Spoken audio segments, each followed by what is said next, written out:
ದನಿ ಕೇಳಿ ಬೆಚ್ಚು ಗಗನ ಕಪಟ ಇಲ್ಲದ ಊರಿನಲ್ಲಿ ಕರುಣೆ ತುಂಬಿದ ನಾಡಿನಲ್ಲಿ ದಿನವೂ ಕ್ಷಣವೂ ರಣಕಲಿಗಳಿಲ್ಲಿ ಗಗನ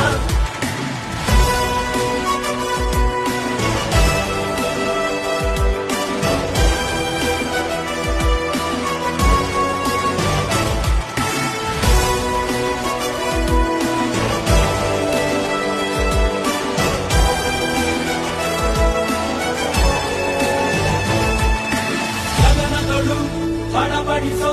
ಭಾಷೆಯ ಭಾವುಕ ನಮ್ದೇನೆ ಕಲೆಯೊಳಗೆ ಘಮಘಮಿಸೋ ಕನ್ನಡ ಗುಡಿಯು ನಮ್ದೇನೆ ಕಪ್ಪು ಮಣ್ಣ ಭೂಮಿ ಕನ್ನಡಿಗ ಸ್ವಾಮಿ ಆಂಜನೇಯ ನಮ್ಮ ಕನ್ನಡಿಗ ಯವನರ ನಡೆದು ಬೆತ್ತರ ಬಸಿದ ಹೊರಕೆಯ ಹಿಡಿ